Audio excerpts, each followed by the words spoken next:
So, have you ever felt this weird paradox? You work incredibly hard, you're climbing the ladder of success, but then you get to the top and the view just isn't what you expected. Well, in this explainer, we're going to dig into why that happens and how a blueprint that's over 2,000 years old might just hold the key to a much more fulfilling life. I mean, this question really hits home for a lot of people, right? You land the promotion, you crush the sales target, you cross that finish line, and for a second, it feels amazing. But then, almost right away, that feeling just vanishes, and you're already hunting for the next prize. It's this relentless treadmill that can leave you wondering, am I even running in the right direction? And this really gets to the heart of the problem. So many of us have been taught to measure our lives with a kind of internal scorecard. It's this collection of job titles, salaries, accomplishments, all the things we use to prove our worth to ourselves and to the world. We're just constantly checking that score, hoping it all adds up to a life well lived. Okay, so here's the game plan for today. First, we're going to break down this modern happiness trap.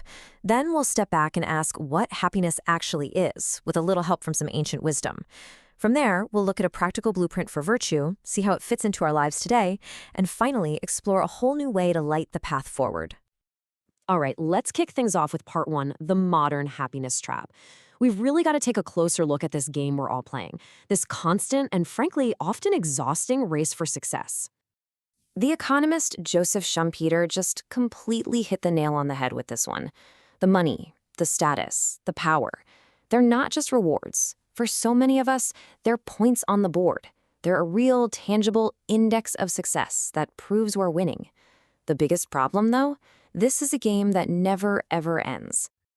And, well, this is where our obsession with scorekeeping can get a little dark. According to one study, working all the time isn't always about ambition. Sometimes it's actually a way to self-medicate, a strategy to run away from feelings like anxiety and depression. We just bury ourselves in that scorecard so we don't have to look at what's really going on inside. So if chasing points on a scorecard is a trap, maybe the problem isn't how hard we're working. Maybe the problem is the goal itself. And that forces us to ask a really big question. What is happiness, really? Seriously, what if this whole idea we have of happiness, that it's some destination you arrive at through achievement, is just wrong? The good news is we are not the first people to wrestle with this. The ancient Greek philosophers pretty much dedicated their lives to this exact question, and their answer completely changes the game. Okay, I've got a new word for you, eudaimonia. It's pronounced eudaimonia. Now, Aristotle used this word, but he didn't mean that temporary feeling of pleasure you get from a good meal. He meant something much deeper, human flourishing. And here is the absolute key. It is not something you get. It is something you do. It's the activity of living a good and virtuous life. And when you put these two ideas side by side, the difference is just wow. Our modern idea of happiness, it's all external. It depends on getting things. Aristotle's idea, it's internal. It depends on your actions and your character. One is a destination you're trying to reach. The other is the way you travel. One is measured by a scorecard. The other is measured by the person you're becoming. Now, flourishing through virtuous activities sounds amazing, I get it, but it's also a little vague. Like, how do you actually do that? Well, that brings us to part three, a blueprint for virtue, and this is where it gets really practical. I mean, Aristotle makes it super clear right here in his own words. Happiness is an action verb. It's the sum of all your choices, your habits, your conduct. You don't just find happiness, you live it. You build it, moment by moment, with your actions in the world. So how do you act virtuously? Well, this is where Aristotle's genius really shines. He said virtue isn't about being perfect. It's about finding what he called a golden mean. He argued that every virtue is just the perfect balance point between two vices, one where you don't do enough and one where you do way too much. And finding that balance isn't something you're born with. It's a skill you have to practice, kind of like learning to play the guitar. Let's just take courage as an example, right? Courage isn't having zero fear. That's actually rashness, which is a vice of excess. And it's not being paralyzed by fear. That's cowardice, a vice of deficiency. Courage is the mean. It's feeling the right amount of fear for the situation and still acting the right way.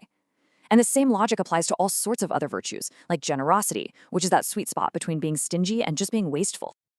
Okay, so this framework is pretty elegant, but does a philosophy from 2,000 years ago really apply to our lives today? With our smartphones and remote work and everything else? Well, the answer is a huge yes, which brings us to part four. For Aristotle, this whole eudaimonia thing was not a solo project. He knew that we are fundamentally social animals. He basically argued that even if you had all the money and success in the world, a life without real, deep friendships would feel totally empty. Connection isn't some nice to have, it's absolutely necessary if you want to flourish. And get this, modern data totally backs him up. A full 70% of employees today say that friendship is the single most important part of a happy work life. Turns out, even in our careers, we're still just people who desperately need connection to thrive. So let's bring this all home. You can actually use this golden mean idea as a kind of diagnostic tool for your own life. Think about ambition. Is your ambition driven by vanity, the excess, or by a real desire to contribute something meaningful? Aristotle called that great-mindedness. Or what about conflict? Do you avoid it at all costs, or are you assertive when you need to be? This framework just gives us a whole new lens to look at our own actions. And that brings us to our final section, lighting the way forward. It's time to kind of reimagine our entire approach to a good life and really move on from that old broken model. And here it is, the ultimate takeaway. The answer isn't to just swap your old scorecard of money and status for a new virtue scorecard, no. The goal is to get out of the score-keeping business altogether, to stop measuring your life and to just start living it. You've got modern thinkers like Arthur C. Brooks who are doing fantastic work bringing this ancient wisdom into the 21st century. And a big part of their argument is that we need to fundamentally change the metaphors we use for our own lives and our own progress. And that shift leads us to a new, and I think much more beautiful, metaphor. Now, this one comes from the Buddha, but it perfectly captures the spirit of eudaimonia. Instead of a scorecard, think of yourself as a light.